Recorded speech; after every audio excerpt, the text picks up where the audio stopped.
Дети дошкольного возраста почти все заболели в деревне. И даже были умершие. Вот во дворе все постройки я сам построил. И кладовки, и вольер для собак, и курятник, душ, вот такое, и теплицу. Два нашел. Запряг эту детскую коляску. Это примерно 160 километров. Меня несколько раз сбила машина. Сны сейчас, слепые сны. Я бы увидел солнце, небо, свет вообще, краски окружающего.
«17-й квартал».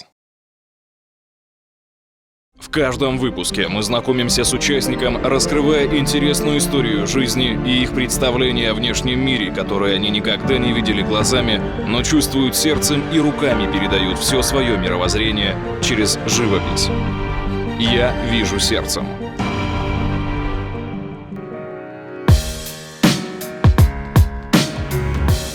Всем привет! Вы смотрите третий выпуск проекта «Я вижу сердцем». Меня зовут Марика Амосова. Рядом со мной сидит Иннокентий Павлович Кононов. Здравствуйте.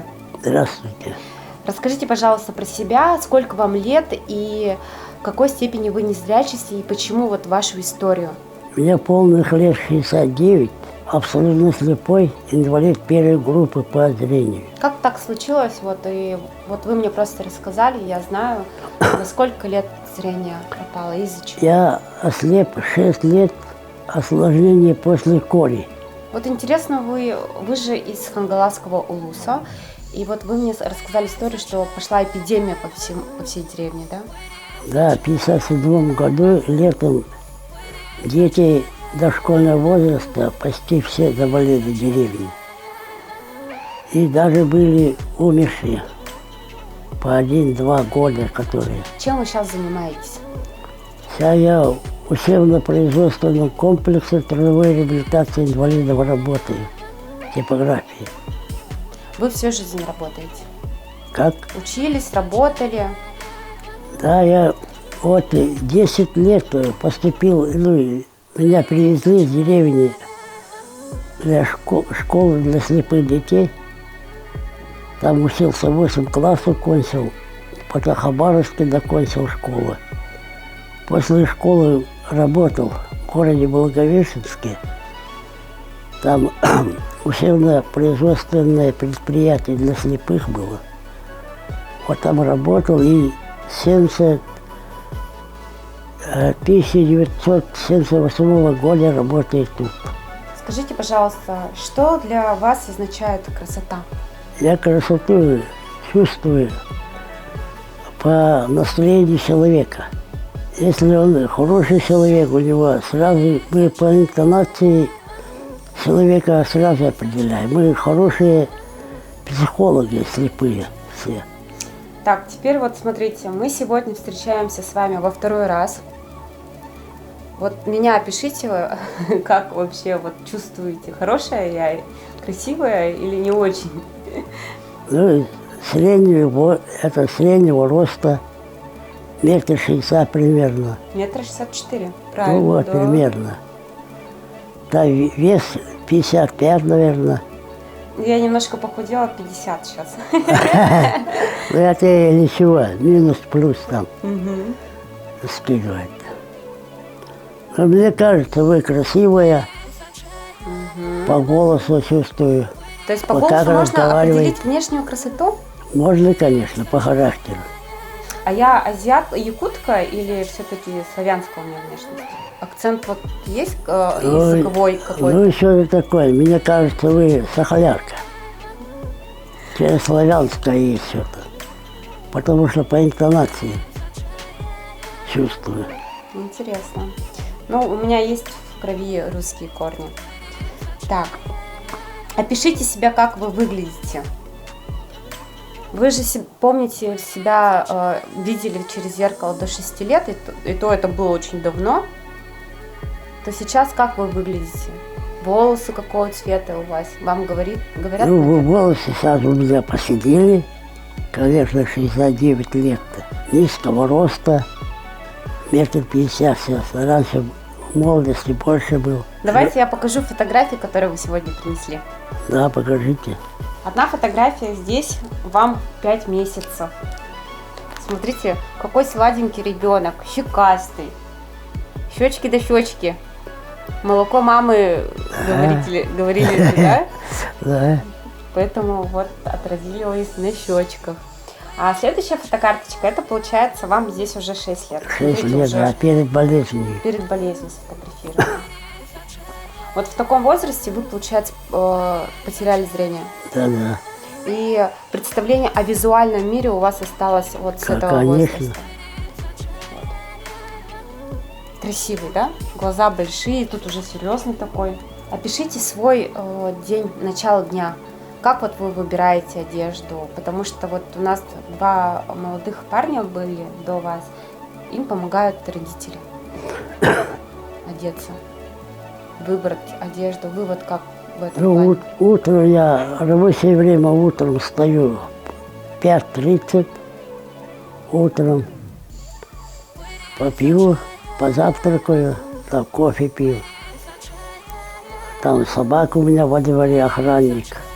Выхожу кормить, крыльцо подметаю. А потом уже готовлюсь к отходу на работу. Как вы мне сказали, вы идете 17 минут до остановки. Да, 15-17 минут до остановки. Пешком? Да. Вы живете немножко за пригородом города, Да, соцкоммунальщик. в частном секторе. В частном секторе. Я работаю и могу строить, только дом не могу построить. А так все, я строю, плотничаю. Столярка все. Вот во дворе все постройки я сам построю. И кладовки, и вольер для собак, и курятник, душ. Ну, вот такое. И теплицу. Это большой прям респект и уважение вам, что даже вот парни сейчас нового поколения, которые выросли в городе, которые далеко от строительства и вообще подкрутить там что-то не могут. Прям вообще я вот не знаю, как выразить такое большое уважение к вам. Какие слова подобрать сейчас вот не могу.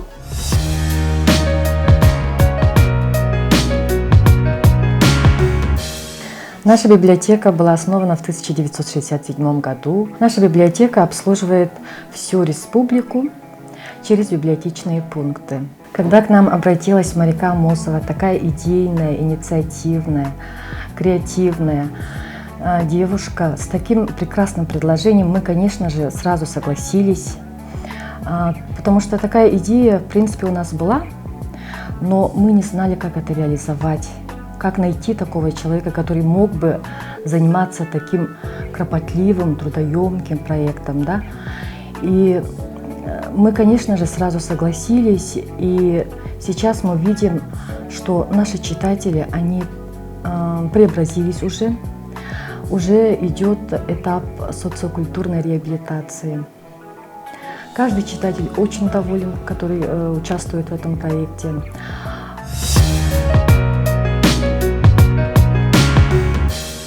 Вот еще у меня история очень ваша понравилась, что из города Якутска до Покровска, другого города, вы пошли пешком 2 дня. Да, Зачем? Это 30 лет назад, еще молодой был. В конце сентября я пошел, запряг эту детскую коляску, а коляску это сверху снял, и у меня багаж, продукты, там палатка, спальный мешок, радио, его запряг и покрос пошел ради спортивного интереса, чтобы доказать, слепой тоже может идти. Между городом Якутск и Улахан-Ан сколько километров? Это примерно 160 километров. Представьте. Но вы дошли или нет? Я не дошел. Я дошел до Зверофермы. Это где-то 100 километров, наверное, примерно отсюда. 2 дня шли. Да, 2 дня шел. А из-за чего не дошли? Я ногу протер, и у меня заражение пошло. Вот аж до паха у меня заражение. И больше не стал туда идти, ходить уже не мог. Но вы, как я слышала, у вас есть дети, у вас есть жена, Да, внуки, внуки. да. Но они уже взрослые, вся внуками живем. Невестка Ласева сына. Любимое блюдо почему? Это суп, молочное, и стряпанное. Какой любимый фильм у вас? Советских времен. Любимый цвет? Любимый цвет у меня синий, коричневый. Вспомните самую опасную ситуацию, в которой вы оказались. Меня несколько раз сбила машина. Вот это опасно. Машина с одной стороны помогает незрячему человеку ориентироваться. Где дорога, где что, откуда выехала, куда заехал. А с другой стороны он опасный. Ну и это от водителя зависит. У меня это одна женщина-водительница сбила во дворе. Она заехала и меня задела. И у меня перелом шейки бедра было. Она не увидела, что ли? Ну, не увидела, и как ли, и скорость не сбавила. Передом или Может, задом? чтобы тормозить, она, может, как газанула. Но она с улицы во двор заходила, заезжала. Да, не очень приятная ситуация, поэтому, дорогие водители, на самом деле незрячих людей гораздо больше, просто мы их не замечаем. В одном городе Якутске, где население 300 тысяч, незрячих людей 2000 людей. И они ходят по центру, просто мы их не видим. Скажите, какие сны вам снятся? Опишите их. Сны сейчас вон, в последнее время уже давно, лет 10, может, еще больше, слепые сны. Это как понять слепые сны? Это не видно человека, и света не видно. И темнота, и это голоса слышно. Чисто голоса только, Да. Вот такое представление. Хотя у вас есть визуальное представление, вот до 6 лет оно сложилось. Да. Вы до сих пор помните цвета, Да, образы, помню, конечно. но сны перестали такие сниться. А до этого, получается, сны были, да? Ну вот, в молодости сны светлые были у меня. Потом постепенно это не стало, а слепые сны это. Голоса только слышно. Какую музыку вы любите слушать? Это, старинные, прошлых времен. Если бы вы смогли видеть прежде всего, в первую очередь, вы бы увидели, продолжите. Я бы увидел солнце, небо, свет вообще, краски окружающего. Поэтому, дорогие зрители, кто видит нас, наслаждайтесь то, что вас окружает солнце, небо, вы это видите. Потому что есть люди, которые мечтают это увидеть. Смотрите, мы, когда разговаривали с вами, решили, что картину посвятим вашей любимой собаке. И мы ее даже слепили. Эта собака-проводник, Надя называется. И мне подарили, одна семья подарила, двухмесячного щенка беспородного. Ей, девочке тогда было сколько лет, 8, может, 9. Ей Подружки принесли, отдали собаку, а родители не захотели. Вот они мне подарили эту собачку. Семье школьной, ну, всякими дворняжками, может. Беспородная собака. Но очень умная. Я выучил ее, проводить меня. Везде она. И деревня мы с ней ходили, и везде ходили, по городу ходили, на дачу ходили.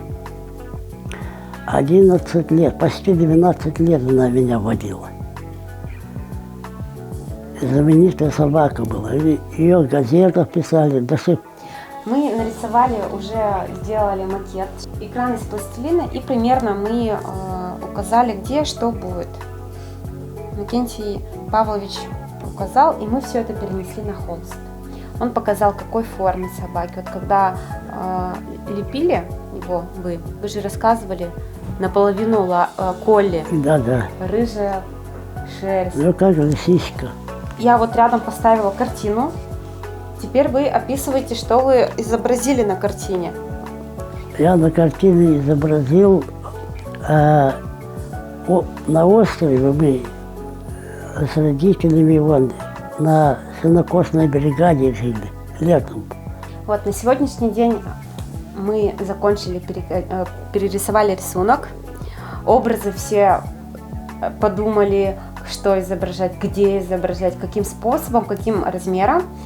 Вместе все это обсудили, и я их уже перенесла. Завтра мы начинаем уже масляными красками. Ну и послезавтра уже закончим.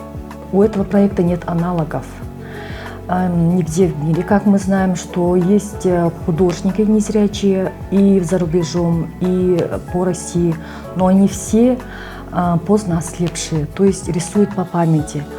А в этом проекте у нас участвуют люди, которые не видели белый свет с самого рождения. И какое у них мироощущение, все это будет отражаться в их картинах. Но вообще творчество – это основная потребность для любого человека.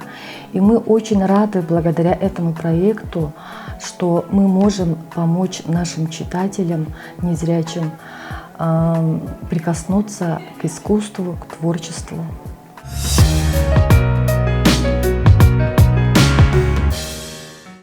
Ну что, Иннокентий Павлович, поздравляю вас с картиной, с завершением. Спасибо. Поэтому мы сейчас готовы выслушать, что вы здесь изобразили и почему. Это изображение моего детства на сенокосе. На острове Тоян-Нары, Хангаласского улуса, село Улаханан. Это впечатление 63 лет назад было. Мы каждое лето бывали на сенокосе. Мама для косарей варила повар, типа поваром была. Мужчины работают, женщина готовит. Ну, это мама готовила. Целая бригада там была. Человек 20, может, больше. Поэтому у нас тут изображен большой котел. Да. Он стоит на огне. Вот и в этом котле она варила и суп, картошку. На другом котле для чая воду кипятила. Косари утром уходили на сенокос. Днем мы с мамой и дети оставались вот в этом доме. И целый день мы лет по 5, по 6 лет дети бегали вокруг дома, да, лазили где надо, не надо. Здесь у нас изображен бык черного белым окрасом. Сзади у него санки с большой бочкой, и сверху у нас ткань, мешок. А рядом 2 ворона.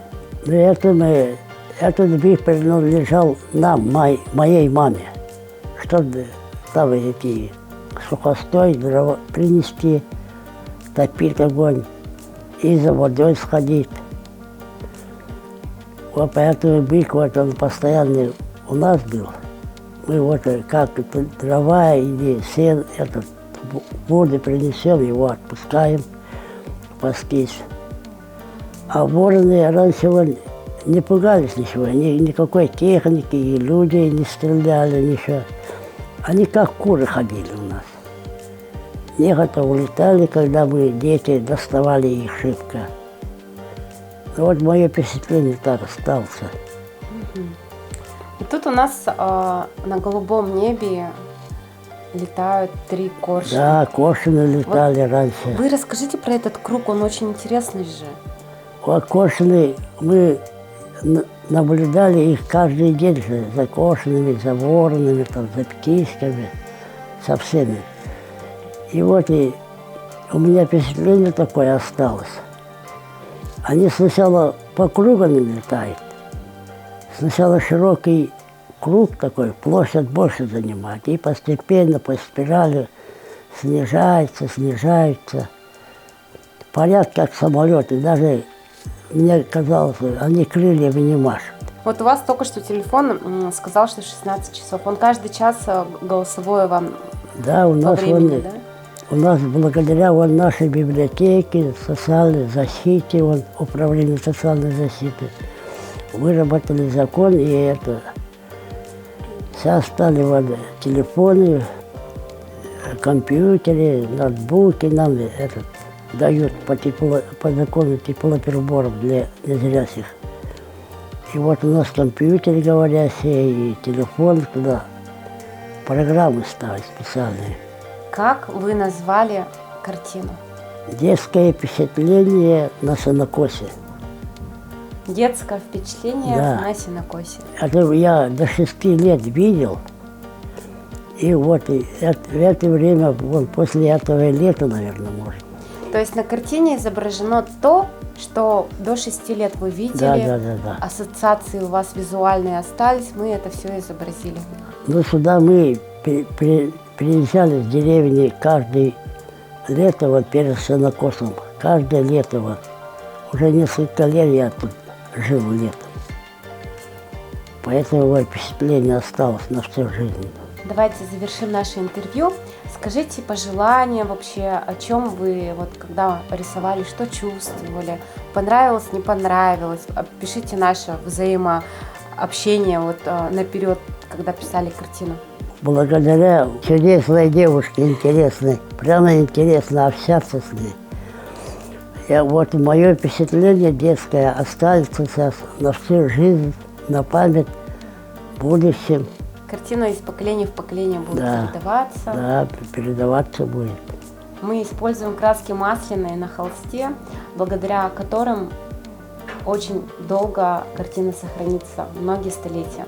Так что дайте мне пожать вам руку завершением картины. Еще есть что добавить? Спасибо вам, телезрителям, особенно родителям. Это всегда будет, у которых дети, инвалиды есть. Вы думайте о будущем ребенке, что его воспитать надо не взрослым, а самостоятельным, уверенным в себе человеком. Не шибко опекайте, дайте ему самостоятельность. На такой прекрасной ноте мы завершаем наш 3-й выпуск, который пожелал Иннокентий Павлович от души и сердца родителям. Пожалуйста, прислушайтесь и встретимся в следующем выпуске. Пока-пока!